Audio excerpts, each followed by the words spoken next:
एक जमाने की यारी बिछड़े सभी बारी बारी। इसके बाद इंडिया अलायंस वैसे ही इस धरती पर से विलुप्त हो जाएगा जैसे किसी समय में डायनासोर हुए थे। चाणक्य सा ज्ञानी हूँ मैं, जनक सा स्वाभिमानी हूँ मैं, मांझी सा जिद्दी हूँ मैं, बोध गया में सिद्धि हूँ मैं, आर्यभट्ट सा गणितज्ञ हूँ मैं, डॉक्टर राजेंद्र प्रसाद सा राजनीतिज्ञ हूँ मैं, अशोक की शेर का दहाड़ हूँ मैं, हाँ बिहार हूँ मैं। Don't do injustice to Andhra Pradesh. Thank you, Midilji. Sri Shampi. Mr. Shampavi. Mr. Shampavi. Please.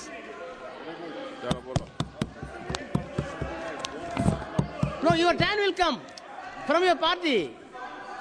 So, honorable member, you are a senior member. Wait. You are a senior member.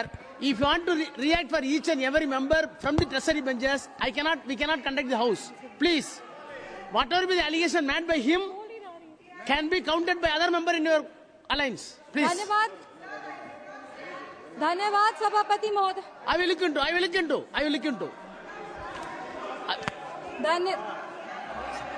Anything unparliamentary, you tell me, please. धन्यवाद। Honorable, I will correct it. धन्यवाद सभापति महोदय। Please.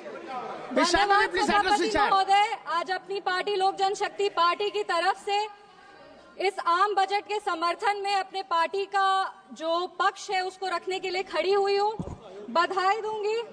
बधाई दूंगी हमारे यशस्वी प्रधानमंत्री श्री नरेंद्र मोदी जी का और माननीय वित्त मंत्री श्री निर्मला सीतारमण जी का, जिन्होंने सफलतापूर्वक अपना 8वां बजट इस सदन में पेश किया है।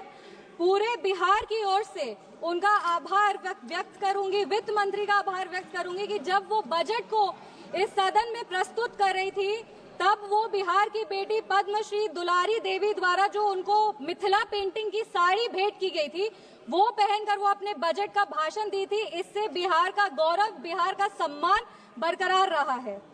2037 तक विकसित भारत के निर्माण में सर ये बजट एक अहम भूमिका निभाएगी और सिर्फ भारत को विकसित बनाने में ही नहीं, बिहार को भी विकसित बनाने में और बिहार के विकास को एक नई गति प्रदान करने में ये बजट एक बहुत महत्वपूर्ण भूमिका में रहेगी। कहीं हमने पढ़ा था कि the be in the budget stands for Bihar, और ये बात सत्य है कि आज बजट का बी बिहार के लिए, क्योंकि जब विपक्ष की सरकार थी तो बीमारों का बी बिहार के लिए होता था। हमने वो लंबा सफर तय करके आज एनडीए सरकार की वजह से हम यहाँ पर खड़े हैं। पूरे विश्व को शून्य देने वाले आर्यभट्ट, जो पूरे विश्व को शून्य दिए थे, उनका जन्म बिहार में हुआ था और ये वही शून्य है जो दिल्ली विधानसभा चुनाव में कांग्रेस पार्टी को आई थी। और अगर आज बिहार को 2 शून्य अधिक मिल रहे हैं तो विपक्ष को इतनी तकलीफ क्यों हो रही है? जिस सरकार ने बिहार में विकास लाए हैं, बिहार हमेशा उनका आभारी रहेगा। हम उस बिहार की बेटी हैं सर जो इस देश की रीढ़ की हड्डी है, वो चाहे आपके कॉर्पोरेट सेक्टर्स हो, वो चाहे आपके सॉफ्टवेयर आईटीज हो, वो आपके इंफ्रास्ट्रक्चर को खड़ा करने वाले मजदूर हो, वो आपके घर के सहयोगी हाथ हो। हर घर में सर एक बिहारी है, आपके घर को घर बनाने वाला आदमी बिहारी है। बिहार का उत्थान अब अडिग है और बिहार के विकास में अब कोई भी बाधा नहीं आएगी। रीजनल फेवरेटिज्म की बात करते हैं सर, 2004 में डीएमके पार्टी के समर्थन के लिए तमिल को क्लासिकल लैंग्वेज घोषित कर दिया गया था और उसके लिए एक यूनिवर्सिटी की स्थापना भी की थी। तब बिहार वासी को और बिहारियों को कोई दिक्कत नहीं था, पर आज जब बिहार को ज्यादा मिल रहा है तो विपक्ष को इतनी तकलीफ क्यों हो रही है? बिहार में आज जीडीपी का मतलब है ग्रॉस डोमेस्टिक प्रोडक्ट, बट जब विपक्ष की सरकार थी तो बिहार में जीडीपी का मतलब था गुंडागर्दी, डकैती और पॉवर्टी। हम बिहार में जमीनी स्तर पे काम करते हैं, इन लोगों ने बिहार में जमीन हड़पने के लिए काम किया है। हम दोनों में बस यही अंतर है।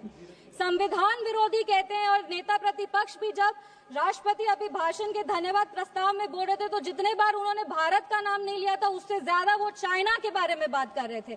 और ये इनका एक ट्रेडिशन रहा है कि चाइना के मॉडल से ये बहुत प्रभावित रहते हैं।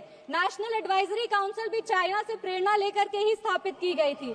हम राहुल गांधी जी को बस यही कहना चाहेंगे, राहुल गांधी जी, ज्यादा चीनी देश के लिए और सेहत के लिए, दोनों के लिए हानिकारक है।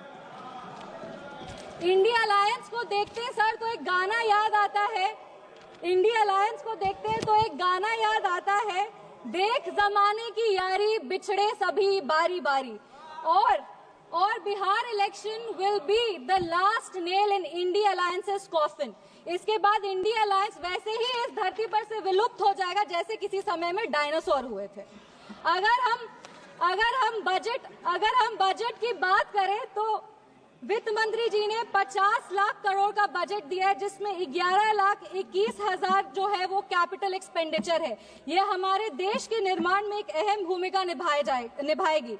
वित्त मंत्री जी ने अपनी भाषण की शुरुआत ही सरकार के एफर्ट्स को रेखांकित करते हुए कहा कि इस बजट का फोकस्ड ग्रोथ पे है, इंक्लूसिव डेवलपमेंट पे है, प्राइवेट सेक्टर इन्वेस्टमेंट पे है और enhancing spending power of India's riding middle class पे है। ये बजट एक गाइडिंग फोर्स के रूप में अपने आप को स्थापित करेगा और ये इस बजट का ही परिणाम है कि इतने ग्लोबल अनसर्टेनिटीज के बावजूद भी हमारा देश एक फास्टेस्ट ग्रोइंग इकोनॉमी है। Sir, I am the only speaker from my party. मेरे को अपनी बात पूरी करने का पर्याप्त समय मिलना चाहिए। No nation can prosper without respecting its farmers. किसान हमारे अन्नदाता है, अन्नपूर्णा देवी का साक्षात स्वरूप हमारे किसान है। काफी सारी ऐसी योजनाएं जो आत्मनिर्भर विचारधारा से किसानों को सशक्त करने के लिए लिया जा रहा है। प्रधानमंत्री धन धान्य कृषि योजना हो, जो 100 जिले जिसमें कम उत्पाद होते हैं वहां पर लगभग 150 करोड़ किसानों को ये योजना जो है वो फायदा देगी। वो फसल विविधीकरण हो, सिंचाई हो या ऋण उपलब्ध कराना हो, इस योजना के तहत किसानों को सशक्त किया जाएगा। Rural prosperity and resilience programme के तहत ग्रामीण क्षेत्रों को मजबूत किया जाएगा। आर्थिक रूप से उनका सशक्तिकरण होगा। आत्मनिर्भरता in pulses. Sir, I am the only speaker from my party. Sir, I have enough time, I know. Mission for आत्मनिर्भरता इन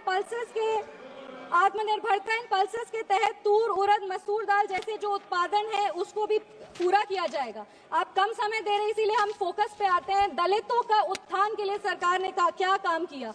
पद्मश्री आचार्य किशोर कुणाल ने अपनी किताब दलित देवो भव में लिखा था, जिस दिन समता की आधारशिला पर बनेगा सुदृढ़ वितान, धन्य होगा यह देश और संगठन हमारा होगा अत्यंत महान। जब भारत के भाल पर सुशोभित होगी जाति समता की पताका, तब मिटेगी इस देश की दारुण दुखों की राका। इसी को आधारशिला बनाते हुए एक second sir, let me complete. इसी को अपनी आधारशिला बनाते हुए दलितों के लिए बहुत काम हुआ। उसके कुछ आंकड़े हैं जो हम पेश करना चाहेंगे। महिलाओं को जो महिलाएं अनुसूचित जाति जनजाति से आती है उनको पहली बार ऐसी 5 लाख फर्स्ट टाइम एंटरप्रेन्योर्स होंगे जिनको 5 साल में 2 करोड़ की राशि दी जाएगी। दलितों के लिए दलित जो बच्चे हैं जो पढ़ाई कर रहे हैं उनके लिए पोस्ट मैट्रिक स्कॉलरशिप प्रोग्राम है और प्री मैट्रिक स्कॉलरशिप प्रोग्राम है। Thank you. Please conclude. Give me 5 minutes, sir. Please let me complete. It is not possible. 10 parties. Please, madam. 10 parties together have been allotted only 17 minutes. Already you took 7 minutes. Post matric scholarship scheme के तहत 2024 में लगभग 4.5 लाख ऐसी छात्रों को 5 करोड़ की छात्रवृत्ति वितरित की गई है और प्री मैट्रिक स्कॉलरशिप स्कीम के तहत 18 लाख छात्रों को 437 करोड़ की राशि दी गई है। सर, अनुसूचित जनजाति बिहार में लगातार जातियों को सिर्फ राजनीतिक लाभ के लिए इस्तेमाल किया गया था जब विपक्ष की सरकार थी। इंदिरा गांधी जी बेलची गांव गई थी हाथी पे चढ़कर, उसके बाद भी उन्होंने सिर्फ और सिर्फ उनके लाभ के लिए दलितों को प्रताड़ित किया गया। जब लालू यादव जी आज समाजवाद पे बहुत लंबे भाषण देते हैं, पर ये बात सत्य है कि अगर सबसे ज्यादा दलित को प्रताड़ित किया गया था तो वो उन्हीं की शासनकाल में किया गया था। हम अपने राष्ट्रीय अध्यक्ष श्री चिराग पासवान जी का आभार व्यक्त करते हैं जिनके प्रयासों सर 5 मिनट्स जिनके प्रयासों के वजह से